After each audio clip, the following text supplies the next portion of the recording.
Hello everyone! Here it is, the promised Blizzcon video, in which I'll do my best to gather up and explain the information for the next expansion, but keep in mind that more stuff will probably come out as time goes by. This is just a little rundown of what we know so far, so let's first begin with the features overview. My father once told me that peace was like a dream. Beautiful, ephemeral, unattainable. I didn't listen. No one listened. We've made kindling from our suffering, stirred the embers of resentment, just waiting for a single spark to set the whole world aflame.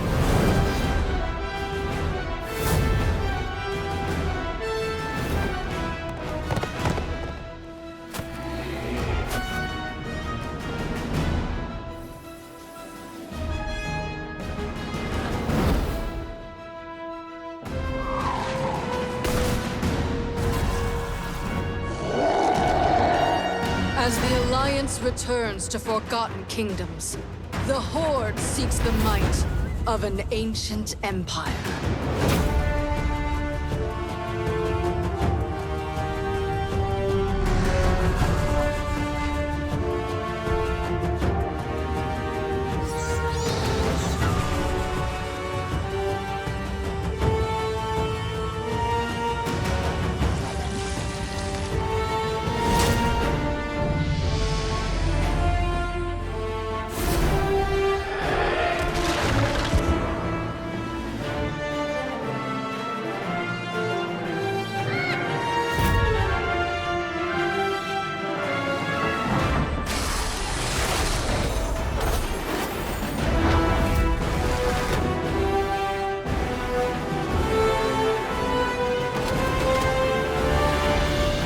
Cannot dream any longer.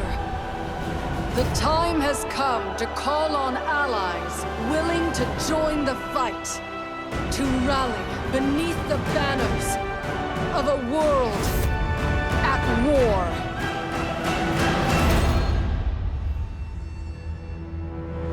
So the game is going back to the faction war between the Alliance and the Hordes. Azeroth paid a terrible price to end the apocalyptic march of the Legion's crusade, but even as the world's wounds are tended, it is the shattered trust between the Alliance and Horde that may prove hardest to mend. As this age-old conflict reignites, join your allies and champion your faction's cause. Azeroth's future will be forged in the fires of war. My initial reaction was...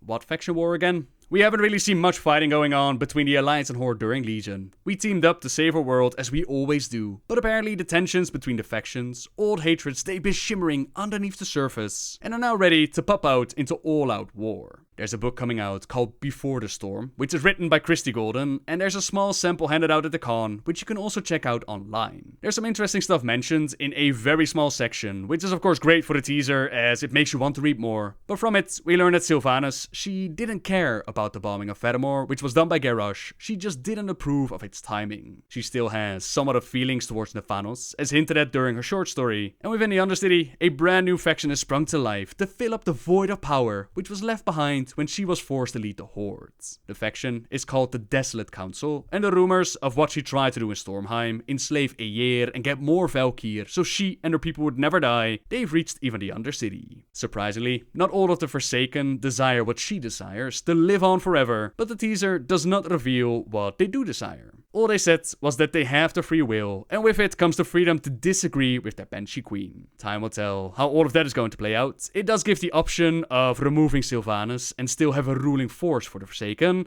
but I'm not sure if that is what we're going to end up with. Taking out another war chief, it seems very repetitive. She has a big fan base, not to mention that an arc in which she gains more loyalty to the Hordes. That is more interesting, and it also falls in line with what we see during the cinematic trailer. In the teaser of the book, she wants the Hordes to be in line behind her. She wonders how far she can push them, and she clearly understands that she has a need of the Horde. Not as a family or a loyalty thing, but she needs them as an army. Injuries need time to heal, crops need to be planted, but soon the Horde will be called upon for battle. The battle that she and Nephanos have longed for. Stormwind. That's where the teaser ends, and it's entirely up for speculation on where the story is going to go. Even the question as to why they want to hit Stormwind, that's uncertain, but it might be because that is where they can find Greymane, and both of them have a lot of beef with the Worgen, especially after Stormheim. This could then push Anduin into having to fight back. Maybe we'll even see those 3 lies that were whispered about, Greymane whispering in his ears and pushing the Boy King into an all-out war with the Hordes. It's a possibility, and as we could see in the features overview, Teldrassil is burning, and they left it up for speculation as to what exactly happened first. Did the home of the Night Elves end up in flames by the Horde, or did the cinematic trailer happen first?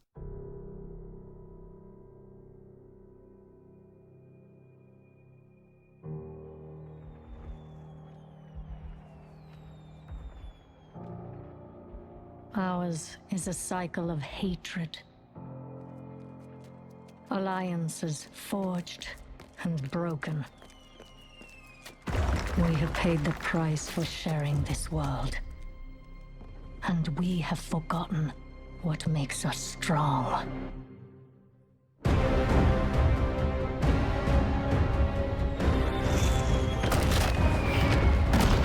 Close ranks!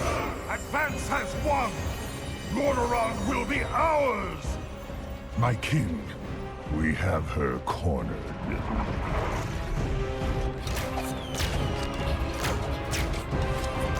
Keep firing!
Stand as one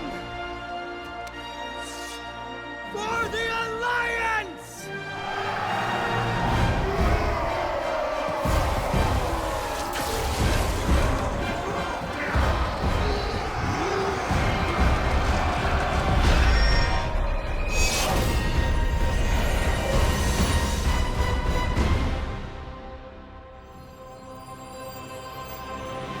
A Oh man, that cinematic, it's so freaking good. That Sylvanas Banshee form, the Banshee screaming for the hordes, Anduin dropping his blade, and instead of bloodthirsty fighting on, he embraces the path of light and he uses it to heal his fallen comrades. Anyone's guess really, who exactly shot first? Is it Nephanos and Sylvanas that push Anduin and Greymane into assaulting Lordaeron, which then ends up with Teldrassil up in flames? Who knows? And perhaps it doesn't really matter who started the fights. Perhaps the better question is, will there still be a world to fight over after all is said and done? Now this battle at Lordaeron, that was described as being similar to the Broken Shore. So what's going to happen is we have this cinematic, right? And we're going to dive into the battle. A big scenario which kicks off our journey into the faction war, with the Alliance and Horde going out for new territory, new resources, new troops, and since there's quite a bit of water in between them, they also need new fleets. The Alliance ventures to Kul'tiras, which was formed a long time ago by the boldest of the Gilneas sailors that ventured into the open waters around the area. In time, they discovered a large island to the south that was rich with metal ores and other valuable natural resources. Some of the sailors, they stayed on the island and founded a mighty maritime outpost named Kul'tiras. We would come to know it better as the home of Jaina Proudmoore, and is now ruled by several houses, which we get to help out spread over 3 regions. There is Tidegard Sound, the capital, which will also be used by the Alliance, which is led by Catherine Proudmoore, Jaina's mother, which explains how we get the allegiance of Kul'tiras, as Jaina, for those that might not remember, she let her father die, and as far as I know, hasn't spent a lot of time on boats. I'm still hoping to see a bit of dialogue between them. I'm sure that they had a lot to discuss, and by nature, the people of Tidegard Sound, they are monster hunters, specifically sea monsters, which might explain the crack that we saw on the data-mined Kul'tiras armor. They are dealing with pirate attacks, and we get to help them out. The second area, that is Drasvar, a forested mountainous region in southwest Kul'tiras. This area is ruled by Lord and Lady Waycrest, who've gone missing, and they've stopped supplying arms and sausages. It's also cursed, so there's plenty for us to do. And then the final area, which is Stormsong Valley. This is a lush and green zone in the northern region of Kul'tiras. How Stormsong has devoted itself to the sea, with their sea priests being very devoted. Every piece that they use to build their ships, they're blessed by them, but they're no longer building ships, and they're also under attack by ancient dark force from the sea, as well as some of the Quillboars. Now for the Horde, they ventured to Zandalar, which, way back when, was named by the Trolls, who found out that this holy mountain range was home to many of their honored Loa, also known as the Wild Gods. They started to build small encampments upon its slopes. The most powerful group of trolls that formed was called the Zandalar tribe, and they claimed nearly all of Zandalar's tallest plateaus, believing them to be sacred grounds. Atop the highest peaks, they created a small cluster of crude shrines. With time, these grew into a temple city known as Zuldazar. With the Sundering, the Well of Eternity imploding, their mountain home turned into an island, but the Trolls, they were able to adapt, and these days they even rival, if not surpass, the Kul'tirans and their fleets. The continent is now in turmoil though, and we get to help them out again, spread over 3 main regions, with Zuldazar being the capital, which will also be used by the Hordes. It's attacked from inside out. We'll meet up with King Rastakhan and his daughter Princess Talanji, while helping them out with blood troll invaders that are trying to invade their borders. Nazmir, the second zone, that used to be a lush forest, until Deathwing breaking out of world shook it loose. Now it's a swamp where these blood trolls they thrive. We're going to enlist the aid of powerful Loa, amongst them, for example, Bonsamdi and some sort of frog Loa, who comes with a mount, and this area houses an ancient Titan facility, a laboratory of sorts, which is rumored to hold a key to destroy all life on the planets. More on that when we'll talk about the raids, as the final zone for Zandalar, that is Vadun, which used to be a jungle, but when the Akir attacked, all of that changed, and it's now a foreboding desert. Criminals are exiled to this area, most of them die, while we befriend a fox race called the Vulpera, and fight off a snake race called Sephrak. Apologies by the way for pronunciation, you know how it goes. Now that is where we're going to level up, and once at max level 120, the world opens up and the campaign against the other faction that will lead us to the other continent, with of course world quests and emissaries and all of that good stuff. Each side has its own dungeon to level up with. Alliance deals with a pirate area called Freehold, while the Horde will deal with a troll dungeon, which has trolls, dinosaurs, undead dinosaurs, and this used to be a tomb of Zandalari kings. 10 new dungeons in total, which they didn't go into full details for yet, but goblins, you can rejoice, we are going back to Kazan. But what's a war without dragging some friends into the bloodshed? Both sides will be able to recruit new races into the faction, 6 in total, 3 on each side for the moment, but they might add more. The High Mountain Tauren, the Nightborn and Zandalari trolls, they joined the Horde, and a few of you asked why the Nightborn would choose the Horde over the Alliance, and for that we'll have to wait to see their quests. At face value, I'd say that Tyrande was not too kind to them, while Liadrin and the Blood Elves, they were a lot more familiar and kinder to their addiction with the Nightwell. The Alliance, they get the Dark Iron Dwarfs, the Void Elves trained by Illyria, which kinda pisses off Sylvanas, and the Lightforged Draenei, the ones that we know from the Army of the Light. You have to go through a quest to find out how exactly they join your faction. You can unlock them then, and you start off, if you make a new character at level 20, level them up all the way, and you will unlock their specific transmog. And this transmog can be used on all your characters. No matter what kind of armor type you use, you will be able to use it. Plenty of new friends to join us in this war. It is the lifeblood of this world, and with it comes some skirmishes and PvP changes. One is pretty much the removal of PvP realms as we know it, and change the rules in such a way that they're now very similar to the PvE realms. Right now, on a PvP realm, you can fight the opposite faction whenever you pretty much like. With the change, that will no longer be the case. It will be similar to a PvP realm, where you have to turn PvP on or off, and when PvP is enabled, you will get extra rewards, but the details of the rewards I couldn't find. I'd imagine that you'll maybe get an increase in experience, or reputation, or maybe the new artifact power, something like that. There's a new battleground coming called Seething Shore off the coast of Silithus, which ties into the story, and I imagine that is going to be about the lifeblood of Azeroth's Titan, that wound created by Sargeras. That will be part of that storyline. A new arena in Kul'tiras and Zandalar called Tirisgard and Zuldazar, and something that they called Warfronts. The way that they explained it is pretty much a Warcraft campaign inside of World of Warcraft. With a raid of 20, we're going to go in and fight against NPCs while deciding on what buildings we're going to build, what upgrades we're going to get. We're going to lead the charge and our troops into battle, which honestly sounds really interesting, and I can't wait to see how this plays out.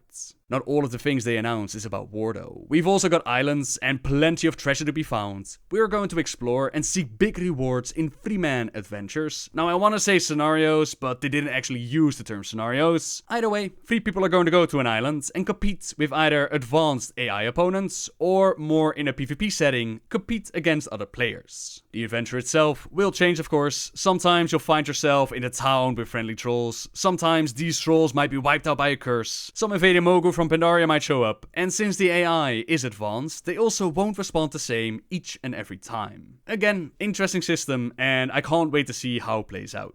Now, when it comes to the raids, I kinda already touched upon one of them. The one in the area of Zandalar, which is called Uldir House of Control, and this one comes with 8 bosses, and like I mentioned, this used to be a Titan facility, a Titan laboratory, where they researched the corruption of the old gods. This is now the source of Zandalar's corruption. Apparently something very deadly that might wipe out the world is inside, so definitely reason enough for both sides to go in. Then, on Kul'tiras, they didn't spoil much about this raid, but they did already mention that dark forces are attacking from the sea, and Queen Azora has been confirmed to be a boss. No further details given, but it is nice to see that the Naga have not been forgotten, and that there's more on the horizon besides this faction war. Some of you might actually wonder, what about all this speculation about the old gods? What about the wound created by Sargeras at the end of Legion? And this wound does play a part.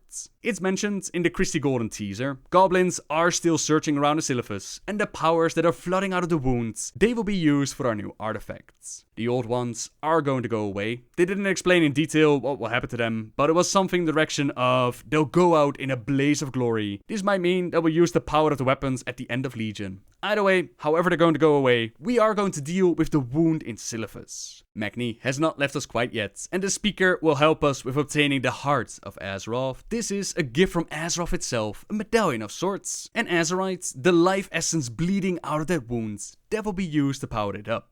Basically, it's artifact power, but now in one single item, which will then unlock power in certain pieces of armor. These certain pieces are going to have different tiers, so more artifact power or more Azerite will unlock more options in your armor, more upgrades as well. The artifact system is not going anywhere, but since this is only one item that you need to fill up, it does lift the problem of having to keep up with 3 or more different artifacts. So yeah, now for a couple of side things. The big announcement is that they are working on bringing the classic experience back, and I can't wait to replay the Hunter Epic Bow quest. I really want to know if it's as good as I remember, as well as the old battle at Darrowshire. The scaling that they've used in Legion, as in being able to pick whatever zone you want to level in, that is going to be used for all of World of Warcraft with certain level caps in place. You can even pick and choose in what expansion content you want to level in, which is pretty cool and will definitely be helpful for those that are going for the sub-races. Thrall and Vol'jin's story, they were also mentioned, but no real details were given, and I think, for now, that's about all I can say for Battle for Azeroth. My initial reaction to all of this, for those who watched the cinematic reaction video, that was, a faction war, where exactly did this come from? But I think what we're looking at is a Mist of Pandaria, only reversed. In Mist, it started off with all the Pandaria stuff, and then it flowed into the Alliance and Horde conflict. This seems to be an Alliance and Horde conflict, which will then flow into other stuff. We have Azshara and a Naga confirmed, mentioned as a later raid, so the speculation that we had about the Old Gods and Nyalova and the Void Lords, there could still be a story waiting to be told.